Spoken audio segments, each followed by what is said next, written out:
Welcome back to the Lead by 9 podcast. I'm Avery. And I'm Anna. And this weekend we just went camping. We sure did. Highlights, we saw 3 bears. I thought the third bear was a wolf. Adrenaline kicked in. My fight or flight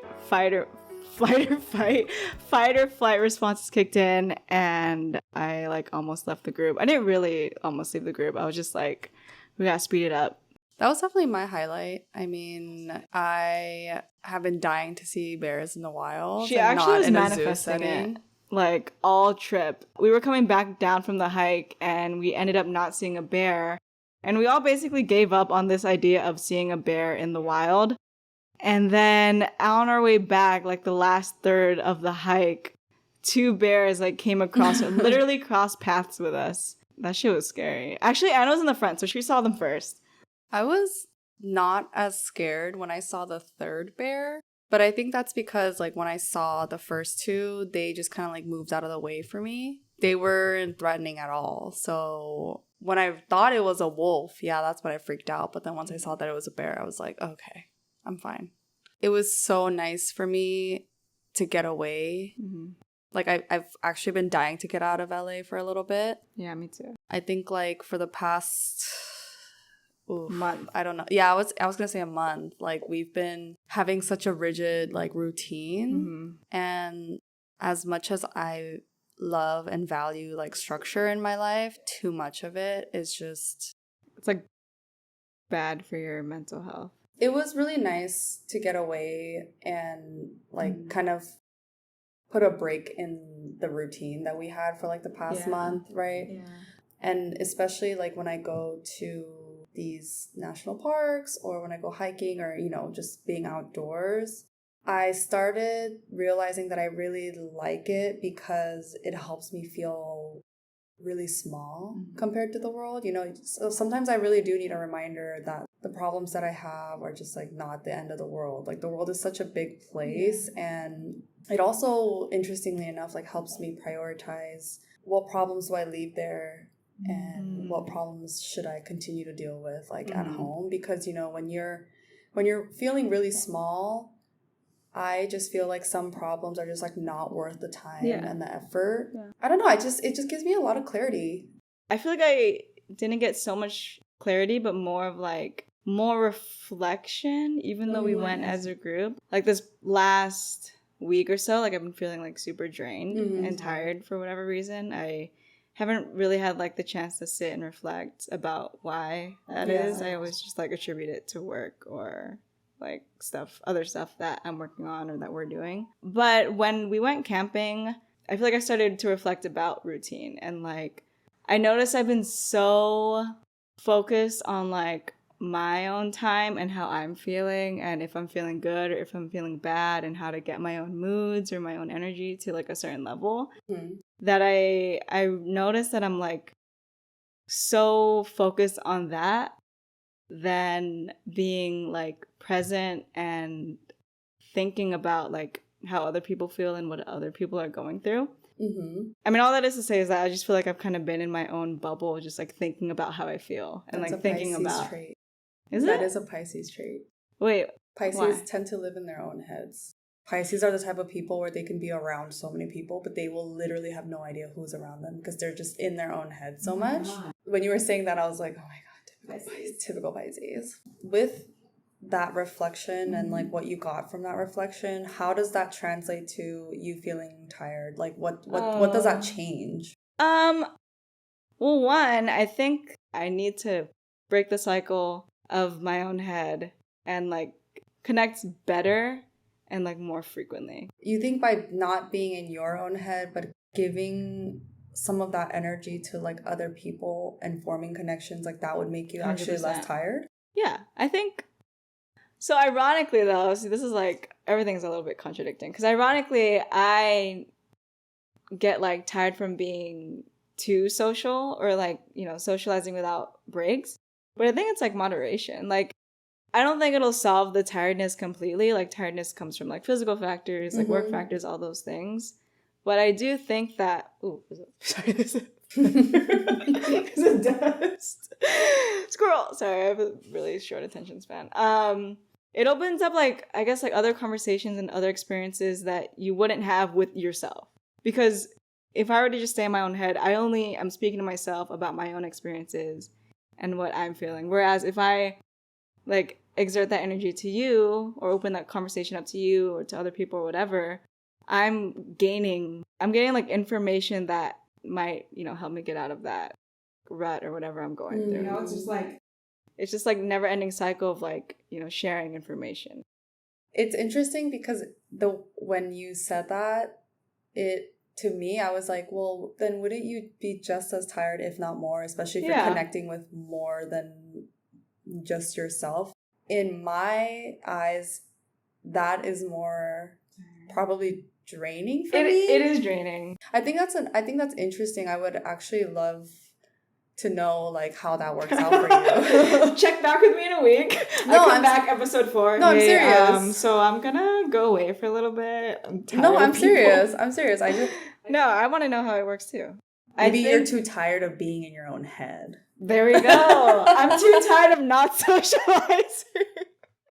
Yeah, no, I think it's a good segue into like the whole like feeling tired. I know we've had that conversation before recording. Ever since we even came up with the idea of the podcast, we saw each other every single day.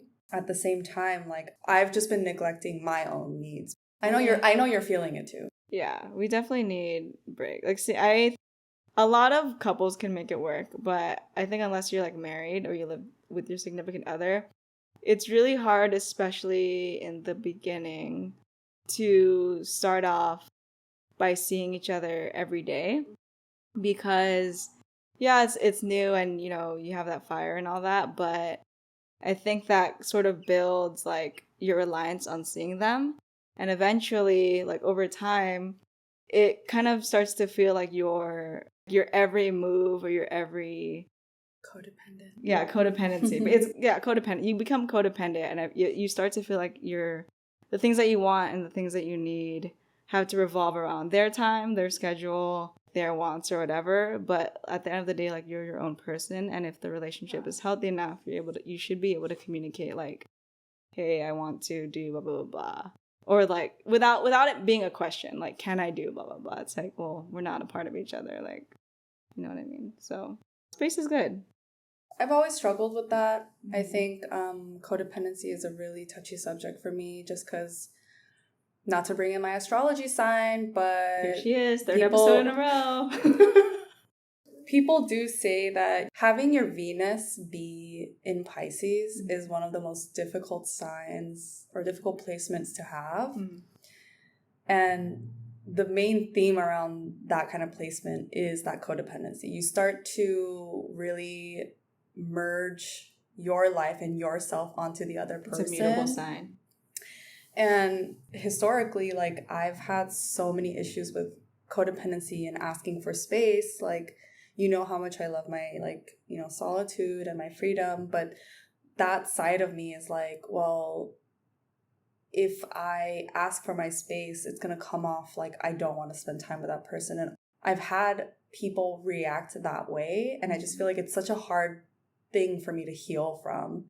It may seem like a selfless thing to give yourself fully to someone or to only spend your time with them. You might be thinking like, I love you this much time worth. But the reason why it's negative is because like you're not giving yourself any love. I mean, that's like a super extreme way, but you're not giving yourself a chance to like love yourself or to do things that you love on your own, or like, just like giving yourself like quality time. And because you're not giving yourself those things, like you can't give someone what you don't have. And like as you're hanging out with them or as you're like giving so much of yourself to them, it's like you start to kind of lose your own self. Giving 100% of yourself to someone is a surefire way of losing yourself completely. Oh, 100%. And I firsthand experienced that. Mm-hmm. In my previous relationships. There were moments where I would see myself from a third perspective. Mm-hmm. Like I would be like outside of my body looking at myself, and I like started bawling because I couldn't recognize the person I was looking at, which was myself. Yeah. You know, but like when you are in a codependent relationship, you end up giving so much of yourself that like you kind of forget like, what do I actually like? Yeah. What do I actually deeply care about that's not my partner's interests or hobbies? And when that happened, that was to me like a wake-up call, and that was when I realized like, whoa, I've gone way too far deep. Like it's quite sad when you can't recognize your own self. That's scary. I think once I've had that experience, I was like, I'm never letting that happen to myself again. Like you just naturally end up wanting to love their interests and their hobbies and what they're into, so you can build a connection. But I think oftentimes I personally forget that I'm allowed to like my own things too without having to form my life around them. And yeah, that's been such an eye-opening experience for me. And yeah. So we're gonna try something. Okay, let's do it. I'm gonna try this like closing segment called #anti-small-talk, where I ask one deep question every episode because I could care less about what your fucking favorite color is. Okay. So my question for you this week is, what are 3 new things that you would like to try in the next 3 months? And it has to be a new thing. Okay, questions on the parameters. Okay. 3 new things, like I've never done them before? Or like, can I pick it up again? New things meaning you've never done it before. Okay, and within the next 3 months. And it could be internal, it could be external, it could be physical, it could be mental, it just could like be small or big. spiritual, whatever. And next 3 months, like I'll complete it within, or I'll start it within. Something you want to try in the next 3 months. Try. I want to actually start a consistent book club. There you go. Because last time it was like we did it for a day, and that does not count. So, number 2, new is hard because there are a lot of things I want to like pick up again or do again. For number 2, I'd want to try being part of like like an interest group of some kind of thing I'm interested. I have no idea what though. It might be fashion, or it might be like something where I'm like meeting regularly to talk about like this thing.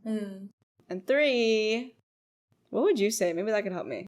So my 3 new things that I would like to try in the next 3 months is, 1, I want to stop myself from always trying to think ahead and into the future of like, this is when I should achieve this by, or like, this is when this should happen, and by this time I should be doing this.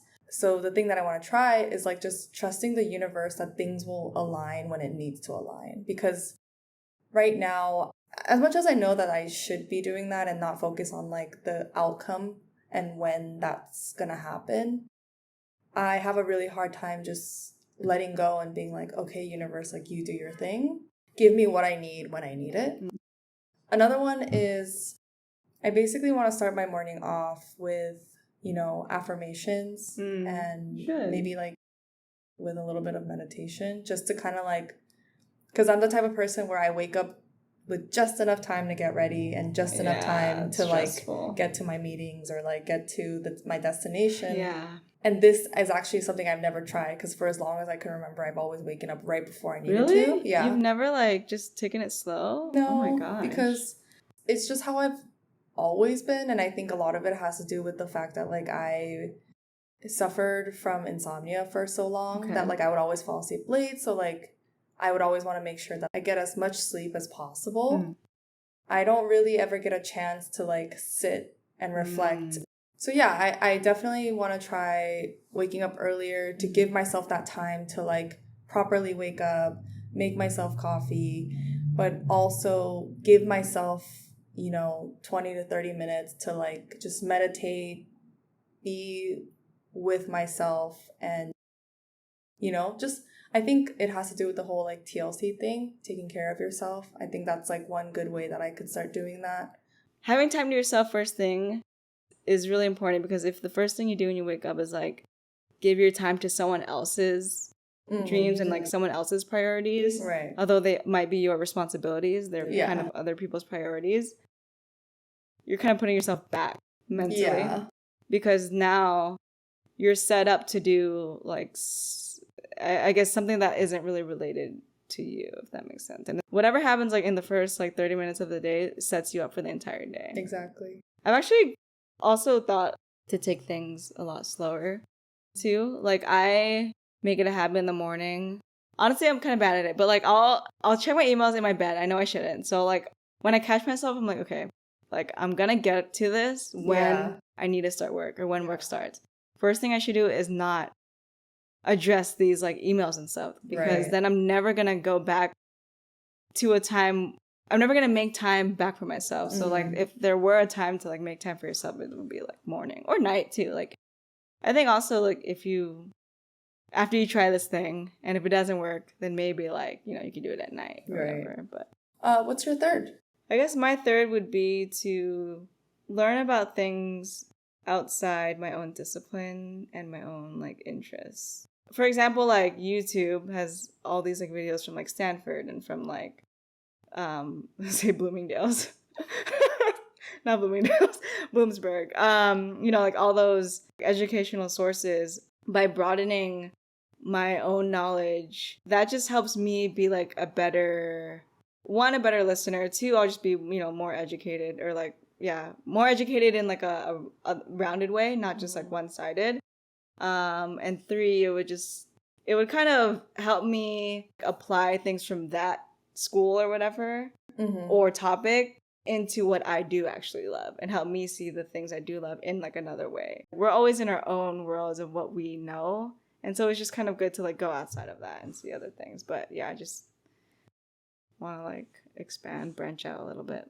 Yeah. I know we only have like 17 subscribers, but you know, if our listeners also want to like chime in on what they would like to try the next 3 months, please feel free to do so in the comments. But yeah, I think that's it. Well, thank you for watching episode 3. Don't forget to like, subscribe, share, comment. What else can you do with a video? I said all of it already. Thanks for watching. Thank you. Bye. See you.